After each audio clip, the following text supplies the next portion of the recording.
Hi everyone, welcome to free job updates. District medical and health officer Guntur నుంచి job notification release అవ్వడం జరిగింది. ఈ notification అనేది offline notification కాబట్టి ఈ అప్లికేషన్ ఫామ్ ఎలా ఉంటుంది అండ్ ఎలా ఫిల్ చేయాలనేసి ఈ వీడియోలో క్లియర్గా ఎక్స్ప్లెనేషన్ చేయడం జరిగింది. సో ఎక్కడ స్కిప్ చేయకుండా వీడియోని లాస్ట్ వరకు అయితే చూడండి. సో ఈ నోటిఫికేషన్లో మనకి మల్టిపుల్ వేకెన్సీస్కి అయితే హైరింగ్ జరుగుతుంది. ఏజ్ రిలాక్సేషన్ చూసుకుంటే ఓసీ క్యాండిడేట్స్ 1/1/1982 కంటే ముందుగా జన్మించకూడదు అండ్ 31st December 2025కి 42 ఇయర్స్ అనేది కంప్లీట్ అయి ఉండకూడదు. ఎస్సీ ఎస్టీ బీసీ క్యాండిడేట్స్ 1/1/1979 కంటే ముందుగా జన్మించకూడదు అండ్ 31st December 2025కి 47 ఇయర్స్ అనేది కంప్లీట్ అయి ఉండకూడదు. X servicemens and physical challenge పర్సన్కి 1/1/1976 కంటే ముందుగా జన్మించకూడదు అండ్ 31st December 2025కి 50 ఇయర్స్ అనేది కంప్లీట్ అయి ఉండకూడదు. క్యాండిడేట్స్ వాళ్ళ యొక్క అప్లికేషన్ ఫామ్ని రిక్వైర్మెంట్ అటాచ్డ్ డాక్యుమెంట్స్ని పోస్ట్ ద్వారా సెండ్ చేయాల్సి ఉంటుంది. అది కూడా 2nd February 2026 5 PM లోపు సెండ్ చేయాల్సి ఉంటుంది. ఏ డాక్యుమెంట్స్ అటాచ్ చేయాలో చూద్దాం. 10th class certificate, intermediate certificate, మీరు ఏ పోస్ట్కి అప్లై చేయాలనుకుంటున్నారో ఆ యొక్క పోస్ట్ క్వాలిఫికేషన్ సర్టిఫికేట్, ఆ పోస్ట్ యొక్క మార్క్స్ మెమో.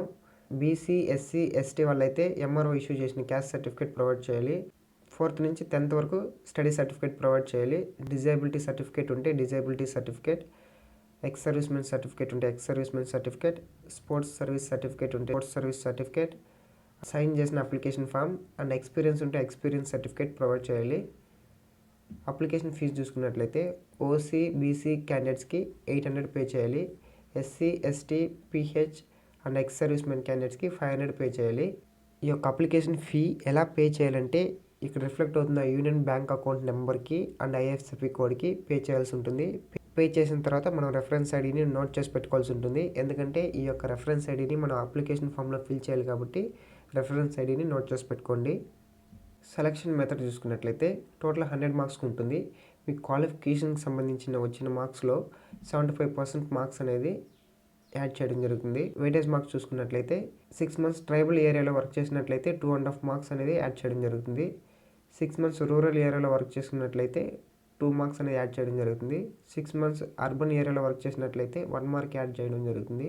10 మార్క్స్ వరకు ఈచ్ ఇయర్కి 1 మార్క్ అనేది యాడ్ చేయడం జరుగుతుంది. లెస్ దెన్ 6 months కంటే ఎక్స్పీరియన్స్ ఉన్నట్లయితే వాళ్ళకి ఎటువంటి వెయిటేజ్ మార్క్స్ అనేది యాడ్ చేయరు అండ్ ఎటువంటి ఇంటర్వ్యూ అనేది ఉండదు. ఎడ్యుకేషన్ క్వాలిఫికేషన్ చూసుకున్నట్లయితే ల్యాబ్ టెక్నీషియన్కి diploma in medical lab complete చేసినాలి. ఇంటర్మీడియట్ వొకేషనల్లో డిఎంఎల్టీ అనేది కంప్లీట్ చేసినాలి అండ్ గవర్నమెంట్ హాస్పిటల్లో 1 year క్లినికల్ ట్రైనింగ్ అనేది కంప్లీట్ చేసినాలి. ఆర్ 1 year అప్రెంటిస్షిప్ అనేది కంప్లీట్ చేసినాలి. Or BSc with BZC first class complete చేసినాలి. లేక BSc life science in first class with medical lab complete చేసినాలి. ఫార్మసిస్ట్కి D pharmacy R B pharmacy R M pharmacy course complete చేసినాలి. Andhra Pradesh paramedical కౌన్సిల్లో ఖచ్చితంగా registration అయి ఉండాలి. Data entry ఆపరేటర్కి degree complete చేసి ఉండాలి with post graduation diploma in computer application.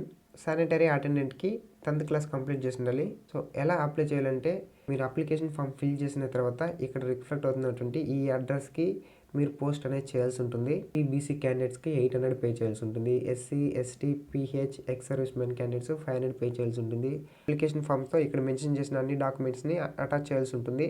Aadhaar card, passport size photo, SSC certificate, MRO issue చేసిన caste certificate, physical challenges certificate, ex servicemen certificate, 4th నుంచి 10th వరకు చదివిన study certificate, experience certificate, payment receipt. District selection committee ఏ అప్లికేషన్స్ని final చేస్తారో ఆ applications మాత్రమే accept చేయడం జరుగుతుంది. ఎన్ని వేకెన్సీస్ ఉన్నాయి, శాలరీ ఎంత ప్రొవైడ్ చేస్తారో చూసుకున్నట్లయితే ల్యాబ్ టెక్నీషియన్కి 2 వేకెన్సీస్ ఉన్నాయి. శాలరీ చూసుకున్నట్లయితే 23,393 రూపీస్ ప్రొవైడ్ చేయడం జరుగుతుంది కాంట్రాక్ట్ బేసిక్ కింద. ఫార్మసిస్ట్కి 1 వేకెన్సీ ఉంది. శాలరీ 23,393 రూపీస్ పే చేయడం జరుగుతుంది కాంట్రాక్ట్ బేసిక్ కింద. డేటా ఎంట్రీ ఆపరేటర్కి 3 వేకెన్సీస్ ఉన్నాయి. పర్ మంత్ 18,450 రూపీస్ పే చేయడం జరుగుతుంది అవుట్ సోర్సింగ్ బేసిక్ కింద. శానిటరీ అటెండెంట్కి 6 వేకెన్సీస్ ఉన్నాయి. పర్ మంత్ 15,000 పే చేయడం జరుగుతుంది అవుట్ సోర్సింగ్ కింద. టోటల్ 12 వేకెన్సీస్ అయితే ఉంది.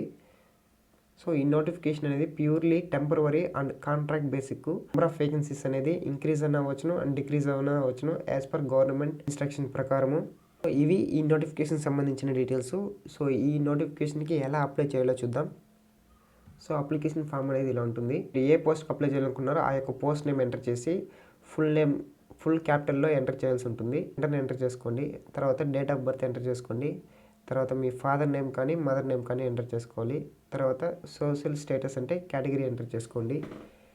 ఫిజికల్ హ్యాండిక్యాప్డ్ అయితే ఎస్ అని సెలెక్ట్ చేసుకోండి, లేకపోతే నో అని సెలెక్ట్ చేసుకోండి. ఎక్స్ సర్వీస్ మెన్స్ అయితే ఎస్ లేకపోతే నో. స్పోర్ట్స్ పర్సన్స్ అయితే ఎస్ లేకపోతే నో. తర్వాత మీ యొక్క ఆధార్ కార్డ్ని ఎంటర్ చేసుకోండి. తర్వాత మొబైల్ నెంబర్ని ఎంటర్ చేసుకోండి. ఆల్టర్నేటివ్ మొబైల్ నెంబర్ ఉంటే ఆల్టర్నేటివ్ మొబైల్ నెంబర్ ఎంటర్ చేసుకోండి. తర్వాత మీ యొక్క ఈమెయిల్ ఐడి మెన్షన్ చేయండి. అడ్రస్ అనేది ఎంటర్ చేయండి కమ్యూనికేషన్ పర్పస్ కోసం. ఫీ పేమెంట్ చేసినప్పుడు మీకు రెఫరెన్స్ ఐడి వచ్చింది కదా, ఆ యొక్క రెఫరెన్స్ ఐడిని ఎంటర్ చేసుకోండి. విత్ డేట్ కూడా మెన్షన్ చేయండి. 4th క్లాస్ నుంచి 10th క్లాస్ వరకు ఏ ఇయర్లో పాస్ అయినారో ఎంటర్ చేసుకోండి. తర్వాత ఏ ప్లేస్లో చదివారో, ఏ మండలం చదివారో, ఏ డిస్టిక్లో చదివారో ఎంటర్ చేసుకోండి. Details of marks obtained. So మీరు ఏ కోర్స్ కంప్లీట్ చేశారు, టోటల్ మార్క్స్ ఎన్ని మార్క్స్కి, మీకు ఎన్ని మార్క్స్ వచ్చాయి, ఎంత పర్సంటేజ్ వచ్చాయి ఎంటర్ చేసుకోండి. తర్వాత మీకు వర్క్ ఎక్స్పీరియన్స్ ఉన్నట్లయితే మీ నేమ్ ఏంటి, కంపెనీ టైప్ గవర్నమెంటా, ప్రైవేటా, నాన్ గవర్నమెంట్ ఆఫీసా ఎంటర్ చేసుకోండి. తర్వాత మీ పొజిషన్ ఏంటో ఎంటర్ చేసుకోండి. మీరు ఎప్పటి నుంచి ఎప్పటి వరకు వర్క్ చేశారో ఆ పీరియడ్ని ఎంటర్ చేసుకోండి. అటాచ్డ్ కాపీస్ చూసుకున్నట్లయితే మీరు ఏ డాక్యుమెంట్ అటాచ్ చేసింటారో ఆ డాక్యుమెంట్స్కి ఎస్ అని మెన్షన్ చేసుకోండి. రిమైనింగ్ దానికి నో అని మెన్షన్ చేసుకోండి. తర్వాత సిగ్నేచర్ ఆఫ్ క్యాండిడేట్ ప్లేస్లో మీరు సిగ్నేచర్ చేసుకోవాలి.